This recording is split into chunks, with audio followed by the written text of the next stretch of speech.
se suponía un gigante porque por lo menos un poquito más alto que nosotros, en realidad medía de 3 metros para arriba. Se supone que si ellos podían medir 3 metros, para que se den cuenta cuánto es 3 metros, nuestra pared mide 3 metros, ¿ya? O sea que yo soy la mitad del gigante. 3 metros medían estas personas, eran muy grandes. Se consiguió incluso los cráneos y los huesos más largos, con lo que se determinó el tamaño de estas personas. Si estas personas eran tan grandes, creo que es bastante tarde, ¿no les parece?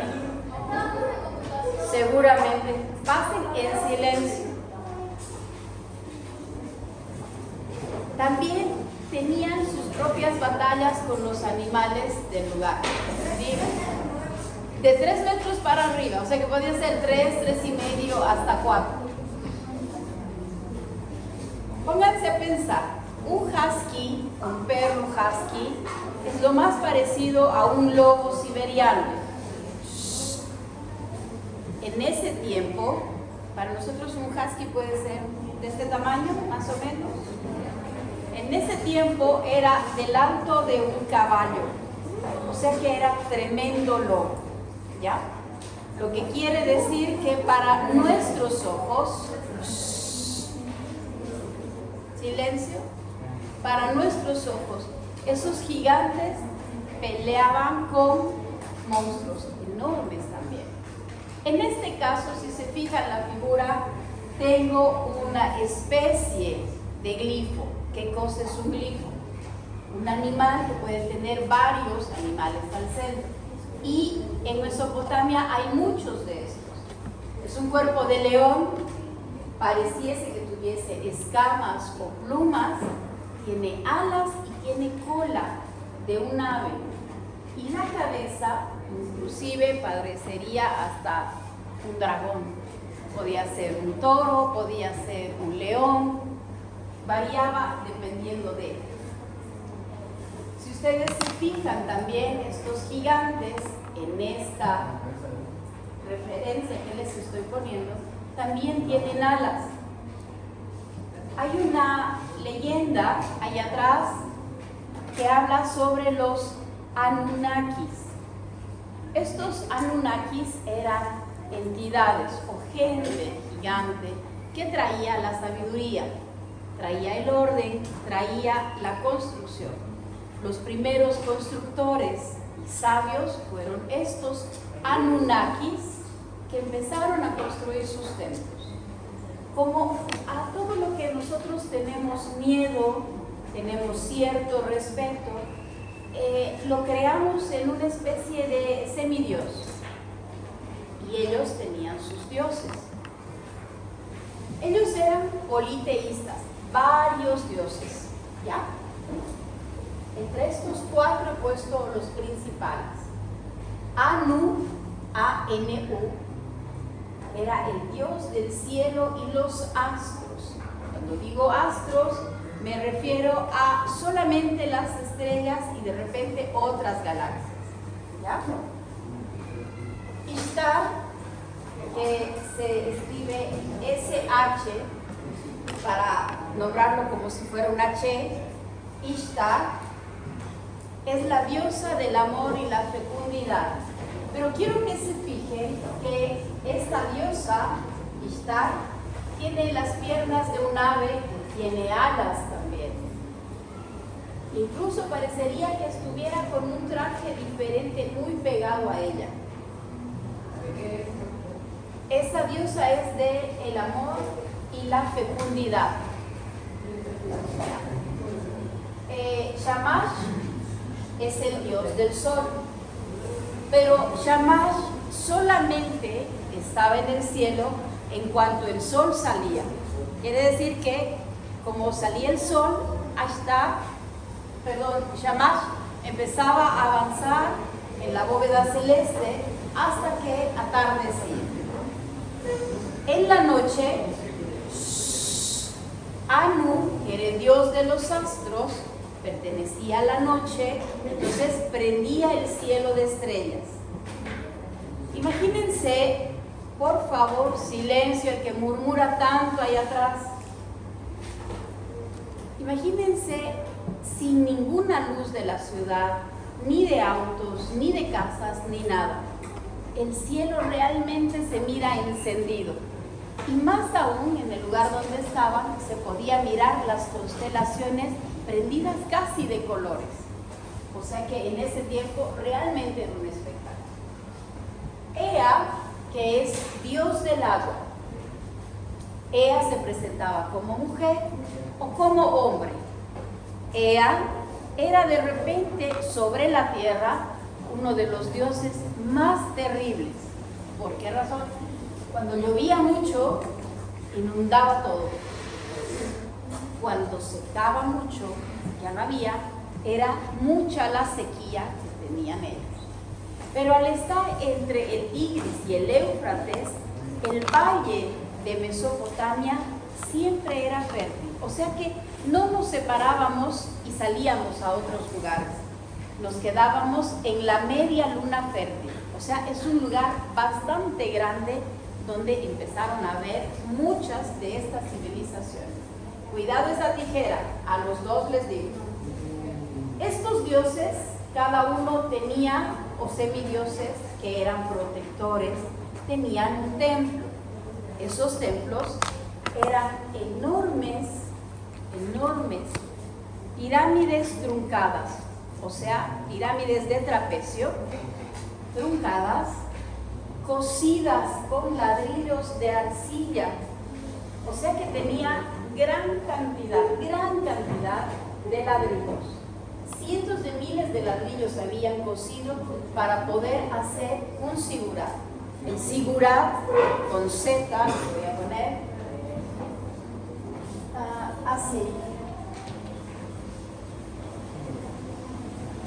Sigurat con Z es el templo para estos dioses.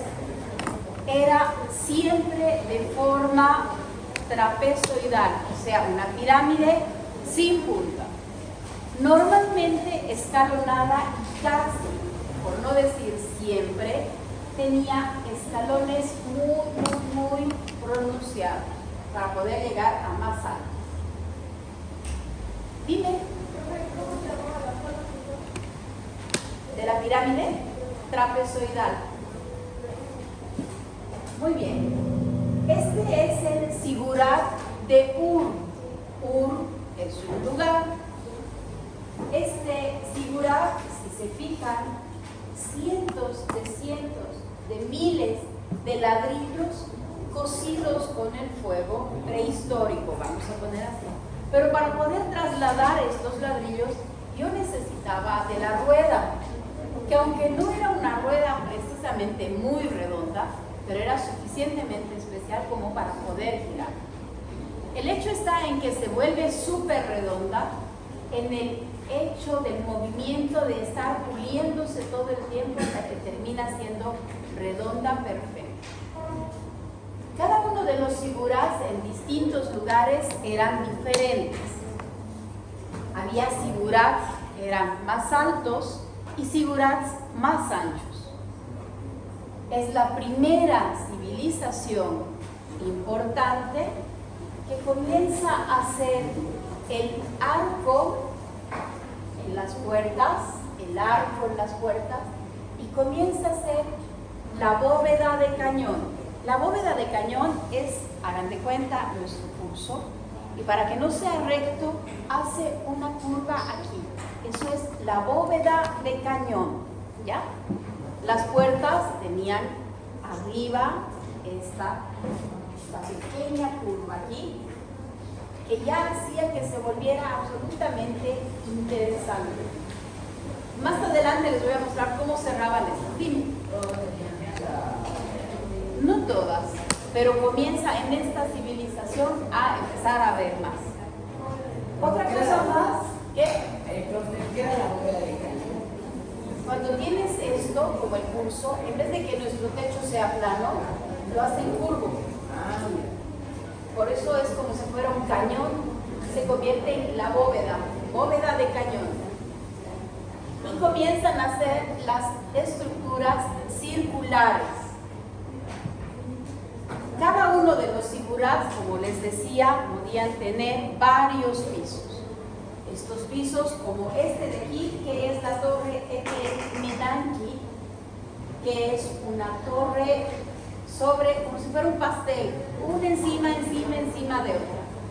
Pero una de las más especiales estaba en Babilonia, una de las ciudades mesopotámicas. Sofía, estás escribiendo, ¿cierto, Sofía? Estás escribiendo, ¿no? Bien. La más importante de los zigurats era esta torre que es conocida como la Torre de Babel. En la Biblia la vamos a encontrar. Si se acuerdan, Dios se enojó tanto porque la Torre de Babel había llegado al cielo que mandó en un rayo para que todos hablaran un idioma diferente. Bien, esta torre era tan alta, tan grande, tan ancha, que se tardaban incluso medio día en llegar de un lugar a otro, por la extensión que era. Si ustedes llegan a mirar los cientos de puntitos que había, son las personas. O sea que fíjense cómo iban a subir si teníamos que llegar hasta allá arriba. Era como otra ciudad allá arriba que había que tardarse un día para llegar. ¿Sí? Dime. Torre de Babel. ¿Dónde se ubicaba? Está en Babilonia. Por eso se llama Babel, de Babilonia. Bien, este Ziburat se dice que cuando Dios se enojó y mandó que todos hablaran un idioma diferente, al estar construyendo para arriba, cayó una tormenta eléctrica y el estruendo fue tan fuerte que todos comenzaron a hablar diferentes idiomas. Entonces vamos a suponer que en el curso aquí unos van a hablar francés, portugués, alemán, guaraní, ruso, aymara, todos los idiomas se hablaban ahí mismo. Obviamente que los idiomas que ahora tenemos no han sido los primeros idiomas que había. El latín, el arameo, todos esos eran primarios. Bien, entonces, como no podían construir porque no se entendían, no sabían lo que estaban hablando, no sabían si avanzar, retroceder, empujar, tirarlo, no sabían qué hacer. Empieza a desmoronarse esta torre de Babel y comienza a caer. Se dice que toda la torre se vino abajo y toda la gente comenzó a dispersarse en todas direcciones. Eso cuenta la Biblia. Gracias a eso es que empieza a haber cientos de miles de batallas internas. Todas estas batallas eran casi entre ellos mismos hasta que lograsen entenderse. Cientos de esculturas de relieves en alto y en bajo relieve se comenzaron a hacer gracias a eso. Muchas de sus obras perfectamente detalladas para que podamos conocer. Acuérdense que al principio en las cuevas de Altamira lo que yo hacía para que el resto de mi gente se enterara cómo iba a matar a un animal era pintarlo, era atrapar su espíritu para que luego yo lo case. Entonces lo que ellos hacen es inmortalizar a ese rey y lo plasmaban y hacían altos relieves en la misma piedra, en sus templos.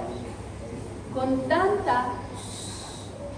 tanta delicadeza y tanto detalle que se podía mirar que hasta las barbas las tenían trenzadas. Se dice que ellos eran de piel bastante morena y de cabello bastante ondulado. Por lo tanto, siempre andaban trenzadas sus barbas, no sé cuál era. Como ustedes miran, los detalles en las ornamentaciones de sus pulseras en los brazos, brazaletes, aquí, el decoro en sus trajes, el detalle en el cabello, silencio, por favor, sus armas y demás, era impresionante. Pero no solamente quedaba en elementos de la realeza, Ahí lo dejamos, guarden sus cosas.